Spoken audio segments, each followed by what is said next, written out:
نبی کریم علیہ السلام نا کوہ صفا کی پہاڑی کی طرف جا رہے تھے تو رستے میں ابو جہل آ گیا. اس نے حضور کو نا برا بھلا کہا.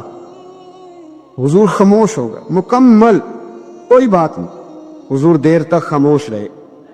نبی کریم علیہ السلام جب خاموش رہے, اس کے ہاتھ میں ڈنڈا تھا, حضور کے سر اقدس پر دے مارا. حضور کچھ نہیں بولے, خاموش رہے, سر پہ ہاتھ رکھا, گھر تشریف لے گئے. وہ لونڈی دیکھ رہی تھی. نبی کریم علیہ السلام تشریف لائے حضرت ختیجہ کے گھر. اتنی دیر میں حضرت امیر حمزہ آئے تو اس لونڈی نے نا حضرت امیر حمزہ کو دیکھ کے کہنے لگی, امیر حمزہ کہاں سے آ رہے ہو؟ کہا شکار کھیل کے آ رہا ہوں. فرمایا کیا فائدہ تیری بہادری کا؟ کہا ہوا کیا؟ وہ لونڈی کہنے لگی کہ آج میرے سامنے ابو جہل نے ڈنڈوں سے اتنا مارا ہے کہ حضور کے سر اقدس سے خون نکل آیا. مجھے پتہ ہے ابو جہل یہ ظلم اس لیے کرتا ہے کہ محمد ابن عبداللہ کے والد موجود نہیں. آج اگر ان کے والد ہوتے, دادا عبد المطلب ہوتے, تو پھر میں دیکھتی تھی کون ان کے قریب آتا. یہ لفظ کہے نا تو جناب امیر حمزہ رو پڑے. شکار وہی پھینکا, درخت سے ڈنڈا توڑا. ابو جہل بیٹھا تھا حرم مکہ میں, کفار کے درمیان ٹولیاں بنا کے وہاں گئے اور زور سے ڈنڈا اس کے سر پہ مارا. اور ڈنڈا مار کے کہنے لگے تجھے شرم نہیں آتی؟ میرے بھتیجے کو لاوارث سمجھتے ہو؟ جرأت ہے تو ذرا آنکھ اٹھا کے ایک دفعہ دیکھو, میں تمہاری آنکھ نہ نکال دوں. کرو ہمت اگر طاقت ہے. جب یہ لفظ کہے, جب یہ بات کری, ابو جہل کانپنے لگا. کچھ لوگوں نے چاہا حضرت امیر حمزہ کے معاملے میں مداخلت کرنی, پر کہنے لگا چپ کر جاؤ, تمہیں پتہ نہیں یہ شیر بڑا ہے, یہ دلیر ہے, یہ طاقتور ہے, خبردار کوئی بات نہ کرنا. اور حضرت امیر حمزہ وہاں سے نہ نکل کے تو سیدہ ختیجہ کے گھر آئے. سیدہ ختیجہ الکبریٰ رضی اللہ تعالیٰ عنہا نا نبی کریم کو مرہم پٹی کر رہی تھی. حضور نے چچا کا چہرہ دیکھا تو آنکھوں میں آنسو آ گئے. حضرت امیر حمزہ بھی روئے اور کہنے لگے بھتیجے خوش ہو جا, میں اس کا سر پھوڑ آیا ہوں. اتنی زور سے مارا ہے کہ اس کو ہمت نہیں ہوئی بات کرنے کی. ابو فرمانے لگے چچا میں ابو جہل کا سر پھوڑنے سے تو خوش نہیں نہ ہوتا. کہا آپ کیسے خوش ہوتے ہیں؟ فرمایا آپ کلمہ پڑھ جائے میں خوش ہو جاؤں گا. تو حضرت امیر حمزہ کہنے لگے کلمہ پڑھنے سے راضی ہو جاؤ گے, خوش ہو جاؤ گے, بس اتنی سی بات؟ فرمایا ہاں دکا پڑھاؤ کلمہ. محبوب کریم نے کلمہ پڑھایا اور جناب امیر حمزہ اسی وقت مسلمان. صحابہ کرام علیہم رضوان کی ایک جماعت کو نبی کریم علیہ السلام نے حکم ارشاد فرمایا کہ تم نے عصر کی نماز بنو نزیر میں جا کے پڑھنی. ایک قبیلہ تھا بنو نزیر, مدینہ طیبہ کا ایک محلہ تھا. عصر کی نماز تمہیں وہاں جا کے ادا کرنی. تو صحابہ اس طرف چل پڑے. اب رستے میں عصر کا ٹائم ہو گیا اور مغرب کے قریب وقت ہونے لگا, ٹائم میں دقت ہو گئی. تو کچھ صحابہ کہنے لگے کہ نماز پڑھنے لیٹ ہو رہی ہے. تو ایک جماعت کہنے لگی بھی ہمیں تو حضور نے فرمایا تھا وہاں پڑھنی ہے, لیٹ ہو یا جلدی ہو وہیں پڑھنی ہے جہاں محبوب نے حکم ارشاد فرمایا. اب ایک جماعت ان میں سے کہنے لگی کہ بھئی حضور علیہ السلام کے فرمانے کا مطلب یہ تھا کہ جلدی سے جانا, تم نے عصر وہاں پڑھنی ہے, لیٹ نہ ہونا. وہ کہنے لگے آپ کی بات ٹھیک ہوگی, پر ہمیں یہ سمجھ آئی ہے کہ لیٹ ہو یا جلدی ہو پڑھنی وہی ہے جہاں محبوب نے فرما دی. سانو تے قید سجن دا گہنا ہے نا, وہ جنج رکھے ایسا اونج رہنا ہے.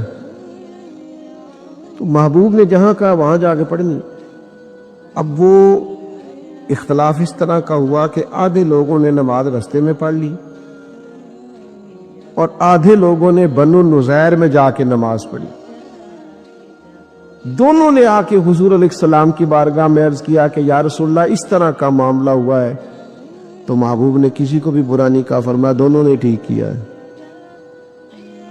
اس لیے کہ ایک نے بات کا یہ مفہوم سمجھا تو اس نے اس پر عمل کر لیا, اور دوسرے نے بات کا یہ مفہوم سمجھا تو اس نے اس پر عمل کر لی.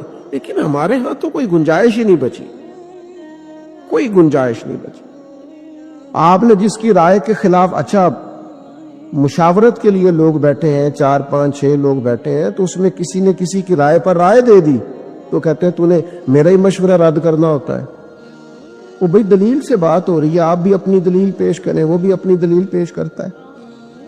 اگر آپ کی دلیل مضبوط ہوئی تو آپ کی مان لی جائے گی. تو اختلاف رائے اس کو کبھی مخالفت نہیں بنانا چاہیے، اس پر کبھی بھی کسی قسم کا بھی رویہ تلخ نہیں کرنا چاہیے. ہو جاتا ہے خندق، غزوہ خندق کا موقع آیا تو نبی کریم علیہ السلام نے صحابہ سے مشورہ فرمایا، تو بہت سارے لوگوں کی رائے یہ تھی کہ ہمیں میدان میں نکلنا چاہیے اور بڑا ڈٹ کے مقابلہ کرنا چاہیے. بدر میں ہم تعداد میں بظاہر کم تھے لیکن ہم نے بڑی مضبوط تاریخ رقم کی تھی، تو اب تو ہم ڈھیروں ہیں.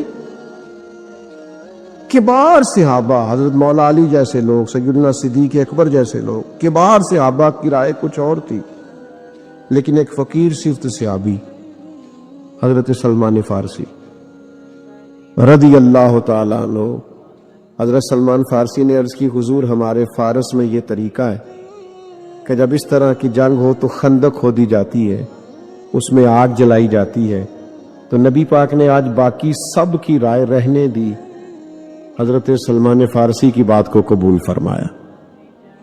فرمایا اسی پر فیصلہ ہوگا جو سلمان فارسی کہہ رہے ہیں. تو کبھی کبھی آپ چھوڑ دیں اپنی رائے، آپ چھوڑ دیں اپنی بات، آپ کسی اور کی بات کو بھی قبول کر کے دیکھیں، آپ نتیجہ دیکھیں. ہمارے ہاں یہ حوصلہ نہیں ہمارے اندر پیدا ہوتا، مزاج اس طرح کے ہو جاتے ہیں اکثر جگہوں پر کہ ہم قبول ہی نہیں کرتے کہ کوئی ہم سے ایک تھوڑا سا بھی اختلاف کرے. حالانکہ شاگردوں نے اساتذہ سے اختلاف کیا، امام اعظم کے شاگرد ہے امام محمد رحمۃ اللہ علیہ، بہت سارے مسائل میں امام اعظم سے رائے کا اختلاف رکھتے ہیں.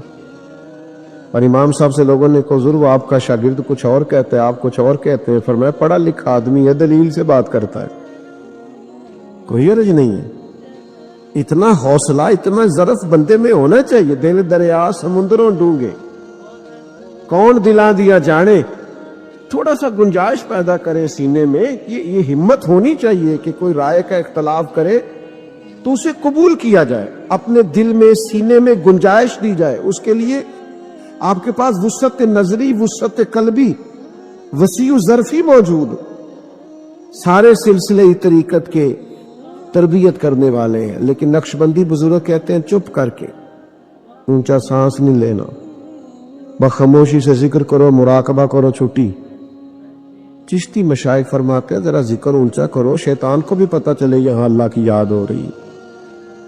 ذرا بھاگے تو بات ان کی بھی ٹھیک ہے اور بات ان کی بھی ٹھیک ہے. سارے رنگ ہی خوشبو والے ہیں، سارے انداز ہی ٹھیک ہے، لیکن اگر کوئی بضد ہو کے بیٹھ جائے جو میں کہہ رہا ہوں وہی ٹھیک ہے، تو بھئی یہ طریقہ، یہ رویہ بہرحال درست نہیں ہے. اور پھر ایک اور بات بھی، آپ کا ظرف اس قدر ہونا چاہیے کہ جس آدمی کا رویہ ٹھیک نہیں، کردار ٹھیک نہیں، انداز ٹھیک نہیں، اس کا رویہ، کردار، عمل آپ سے مخالفت رکھتا ہے، رائے اور رکھتا ہے وہ. لیکن جب آپ کا اس شخص کے ساتھ بھی آمنا سامنا ہونا تو آپ اس کے رویے کے مطابق نہیں چلیں گے، آپ تو اپنی وضاقتہ کے مطابق چلیں گے.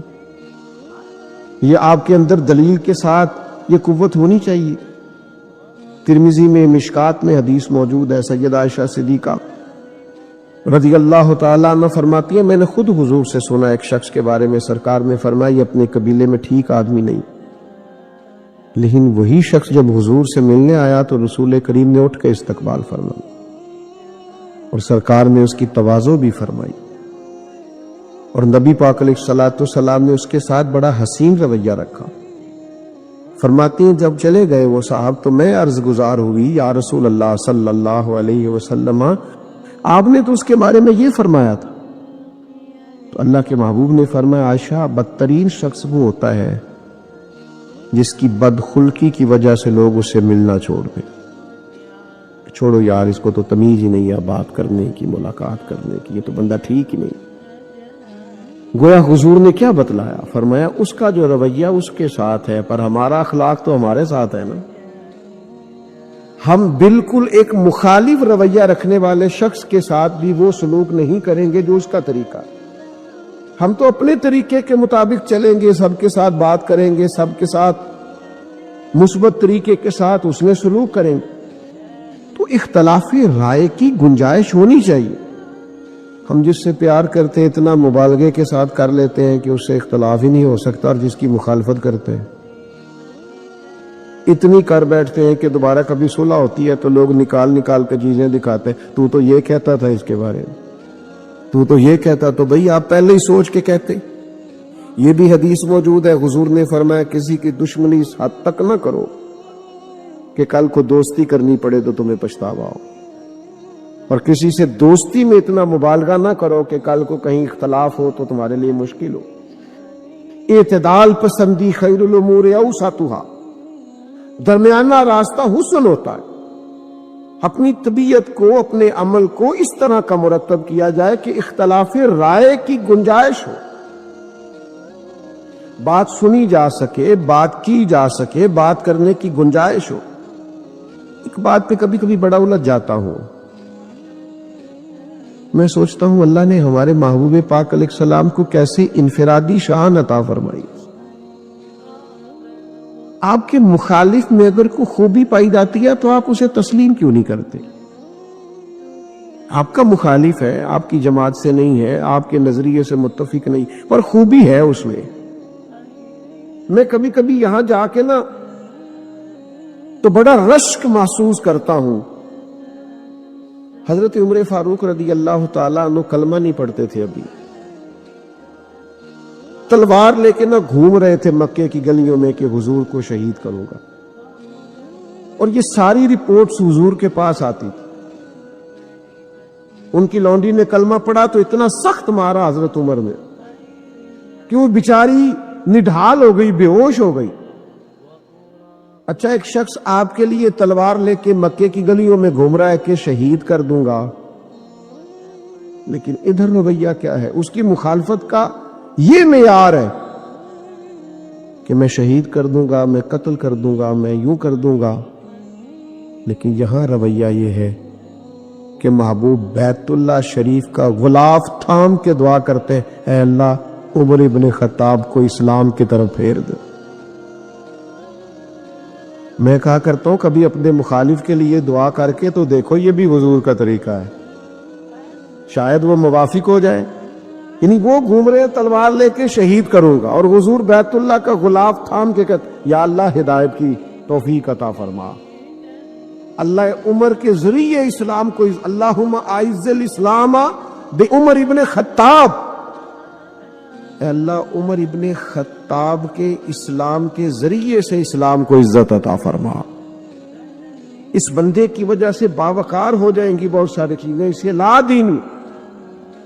تو تھوڑا سا اختلاف کرنے والے کی خوبی کو تو سمجھیں آپ. وہ آپ سے اختلاف کر رہا ہے لیکن ایسا تو نہیں ہے کہ وہ صفر ہو گیا، اس میں کوئی صورت ہی نہیں بچی، کوئی گنجائش ہی نہیں بچی. لیکن ہمارے ہاں بڑا کمزور ان لوگوں کا رویہ ہوتا ہے، ظرف بڑا چھوٹا ہوتا ہے. اپنے سے اختلاف رکھنے والوں کے بارے میں لوگ بڑی نچلی سطح پہ اتر آتے ہیں. آپ کو پتہ ہے پکے کافر کو بھی قتل کریں تو نبی پاک نے مصلح کرنے سے منع کیا. عرب کے لوگ مصلح کر دیتے تھے، ناک کاٹ ڈالتے تھے، آنکھیں نکال دیتے تھے، ہونٹ کاٹ دیتے تھے تلوار سے. حضور نے فرمایا تم نے اپنے مخالف کے ساتھ بھی کرنا ہے تو اس کا مصلح، یہاں تک کہ فرمایا تم جیت بھی جاؤ تو مشرکین کی کھیتیاں نہیں اجاڑنی، درخت نہیں کاٹنے، نہیں تم شدید مخالفت میں ہو، کسی کو قتل بھی کرو تو پھر بھی تمہارا رویہ منفرد ہونا چاہیے. ایک سبق دیا ہے قرآن پاک نے، میاں بیوی کے مابین جب اختلاف آخری حد تک چلا جائے تو پھر طلاق ہوتی ہے. صلح کی کوئی گنجائش نہ بچے تو پھر طلاق ہوتی ہے. لیکن قرآن مجید نے اس موقع پہ بھی کہا فَإِمْسَاكُمْ بِمَعْرُوفٍ او تسریحٌ بِإِحْسَان. فرمایا اگر نوبت طلاق تک آ گئی ہے نا تو احسان کر کے چھوڑ دینا یا نیکی کر کے رکھ لینا. اس کو طلاق دینا تو الزامات لگا کے طلاق نہ دینا، بے آبرو کر کے نہ نکال، احسان کر کے چھوڑنا، نیکی کر کے. تمہارے اختلافات عروج پر چلے گئے تو پھر بھی جو دین تمہیں اخلاق سکھاتا ہے اس سے تم نے نیچے اترنا، یہ شدت ہو گئی ہے، بات طلاق تک چلی گئی ہے، باوجود اس کے تمہیں وہ رویہ نہیں اختیار کرنا جس سے محسوس ہو کہ تم مخالفت میں ساری حدیں پار کر گئے۔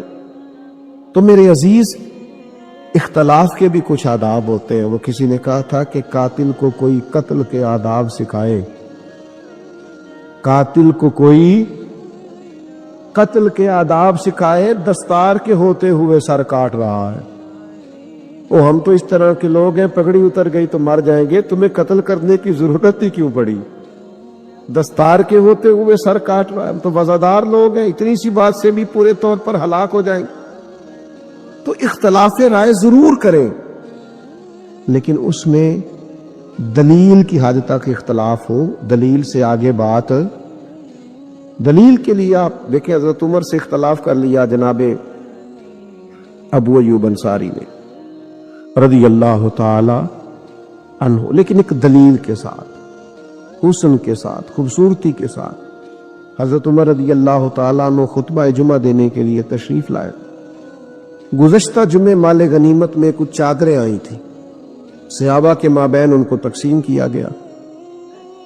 چادریں بڑی قیمتی تھیں، ایک ایک چادر سب کو دے دی گئی، لیکن جناب عمر جب جمعہ پڑھانے کے لیے آئے تو اسی چادر کی تہمت باندھی، اسی کا کرتا۔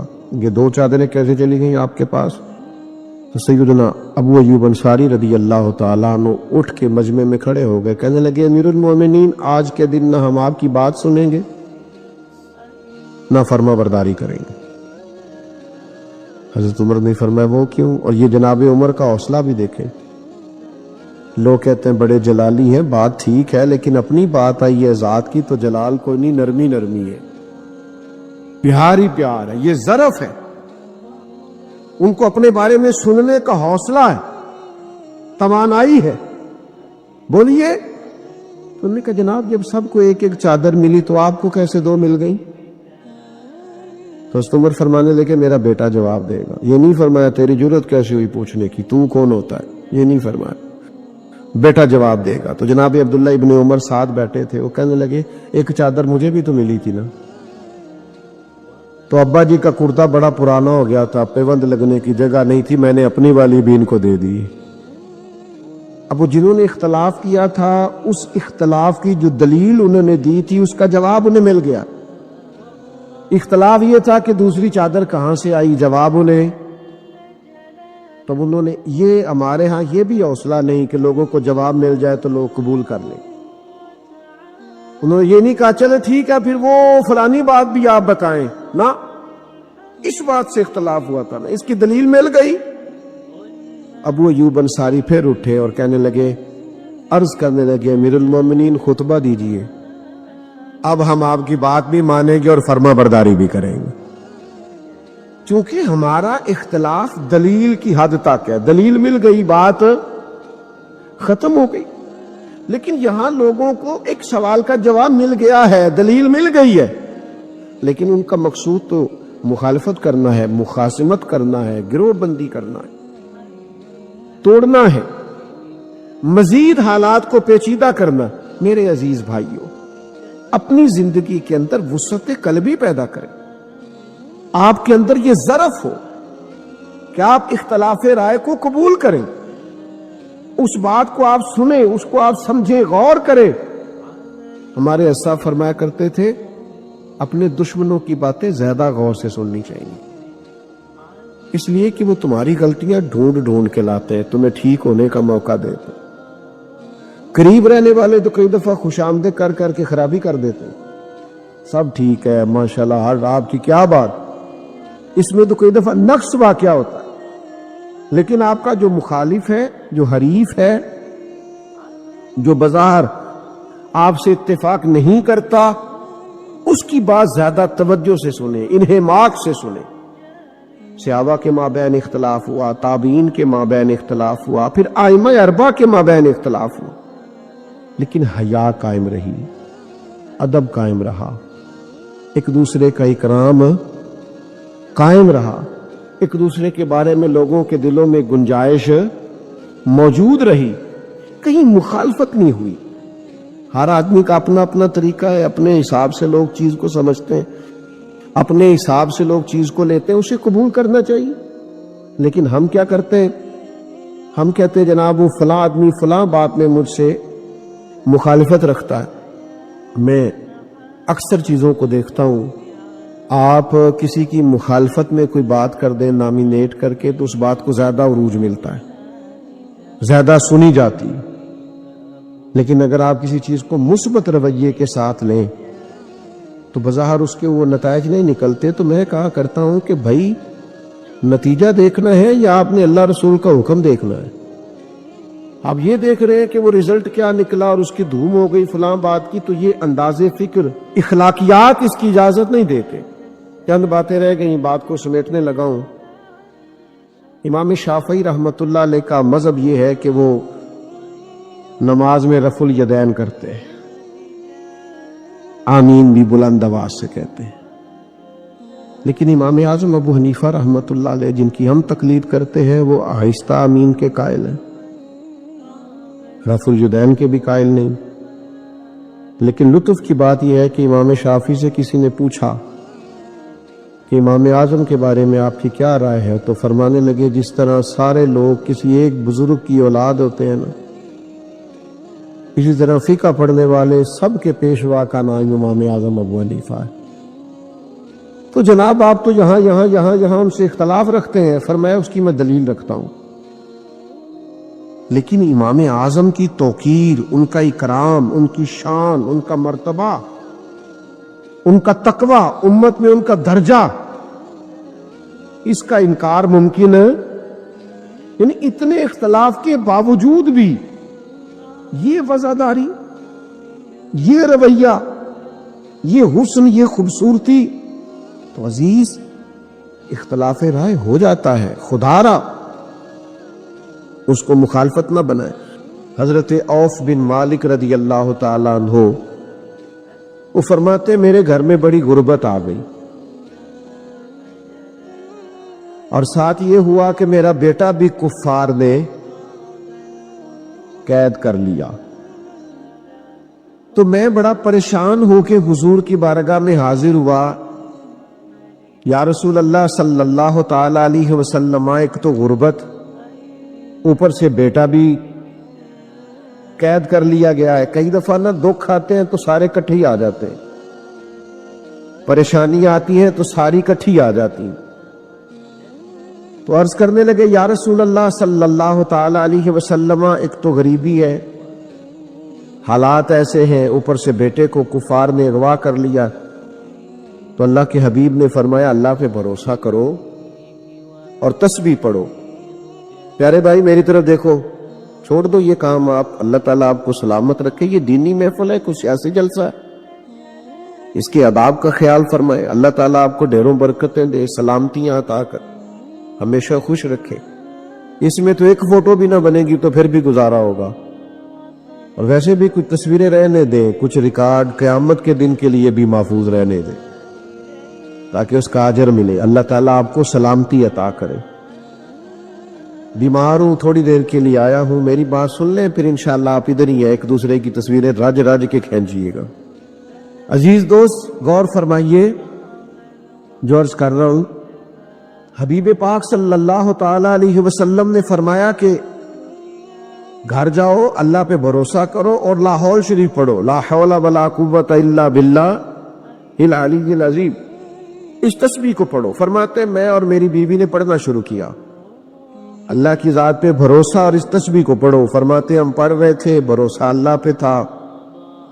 دروازے پہ دستک ہوئی، باہر گئے تو اللہ نے فضل کیا، بیٹا دروازے پر موجود تھا اور اکیلا نہیں آیا، 400 بکریاں بھی ساتھ لایا. تو اس سے پوچھا بھئی یہ کہاں سے آئی؟ تو وہ کہنے لگے جہاں مجھے باندھ رکھا تھا انہوں نے، وہ لوگ سو گئے تھے، میں نے تھوڑی جدوجہد کی، میرے ہاتھ کھل گئے اور میں باہر نکلا تو یہ بکریاں تھیں، میں 7 بکریاں بھی لے آیا. تو کہنے لگے ان کے والد چلو حضور کی بارگاہ میں جا کے پوچھتے ہیں کہ یہ ہمارے لیے جائز بھی ہے کہ ناجائز ہے، اگرچہ کافر کا مال ہے اور مال غنیمت ہے. تو تو حضور سے جا کے پوچھا تو محبوب فرمانے لگے یہ سارا میرے رب نے تیرے لیے بندوبست فرمایا. تو جب اللہ بندوبست کرتا ہے نا تو وہ یرزقہ من حیث لا یحتسب، پھر اللہ وہاں سے روزی دیتا ہے کہ بندے نے کبھی سوچا بھی نہیں ہوتا. لیکن شرط یہ ہے کہ بھروسہ اللہ کی ذات پہ ہو. جب بھروسہ اللہ کی ذات پہ ہوتا ہے پھر بندہ دھوکے سے مال کٹھا نہیں کرتا، فراڈ نہیں کرتا، کسی کو لوٹتا نہیں، کسی کا گھر نہیں اجاڑتا. پھر وہ سمجھتا ہے چونکہ مجھے اللہ نے دینا ہے تو مجھے طریقہ بھی وہی اختیار کرنا چاہیے جو طریقہ میرے رب کو پسند ہے اور جو طریقہ مجھے شریعت نے عطا کیا. تو میرے بھائیوں، اللہ تعالیٰ کی ذات پر مضبوط توکل اور وہم نہیں کرنا زندگی میں، ذوف اعتقادی کا. وہ ہمارے ہاں چونکہ آج کل تویز دھاگے والوں نے بڑی بڑی دکانیں کھول لی ہیں اور پیر صاحبان چونکہ باقاعدہ بیٹھتے ہیں صبح 9 بجے سے عصر تک، تو ڈھیر سارے لوگ جاتے ہیں تویز لینے. اب ڈاکٹر اگر آپ کو یہ کہے کہ آپ کو بیماری کوئی نہیں تو آپ دوائی کھائیں گے؟ تو وہ کوئی دوائی آپ کو کوئی بیماری بتائی جائے گی تو آپ میڈیکل سٹور جو ان کی دکان کے باہر ہے وہاں سے کچھ خریدیں گے نا. بات کی سمجھ آ رہی؟ تو جب آپ تعویذ والے کے پاس جائیں گے تو وہ پہلے آپ کو بتائے گا کہ تینوں کسی نے کچھ کیتا ہے تو پھر ہی تسی تعویذ لاؤ گے نا. اگر وہ یہ لفظ بول دیتا ہے کسی نے کچھ کیا ہوا ہے تو پھر شک جاتا ہے. اس ظالم کو نہیں پتا کہ کتنے لوگوں کے بارے میں دل میں بدگمانی پیدا ہوتی ہے، نفرت پیدا ہوتی ہے، کتنے لوگوں کو بندہ دشمن سمجھنے لگتا ہے. تو میرے عزیز ان چکروں سے باہر آئیں. مومن کی ایک شان ہے، مومن کا ایک مقام ہے، مومن کا ایک مرتبہ ہے. مومن کے اعتقاد ہوتے ہیں، اس کے نظریات ہوتے ہیں، وہ اپنے نظریے کی بنیاد پر مضبوط ہوتا ہے. دیکھیے حضرت مولا علی شیر خدا رضی اللہ تعالیٰ عنہ بیمار ہو گئے تھے. ہمارے ہاں بہت سارے لوگ بیمار ہوتے ہیں تو سب سے زیادہ نقصان وہ بیمار اپنا کرتا ہے جو حوصلہ ہار جاتا ہے، جو ذہنی طور پر طاقتور رہتا ہے نا کہ یار اللہ بڑا کریم ہے، پہلے شفا دی تھی اب بھی فضل فرمائے. یہاں سے جو لوگ طاقتور ہوتے ہیں وہ طاقتور رہتے ہیں، لیکن اب حوصلہ کمزور کر بیٹھتے ہیں، بڑی جلدی پریشان ہو جاتے. مولا علی شیر خدا رضی اللہ تعالیٰ عنہ علیل تھے تو بعض صحابہ ان کی تیمارداری کے لیے حاضر ہوئے، تشریف لائے. تو مولا علی شیر خدا رضی اللہ تعالیٰ عنہ کو چونکہ بیمار آدمی کو نکاہت ہو جاتی ہے، کمزوری ہو جاتی، تو ان کی وہ کمزوری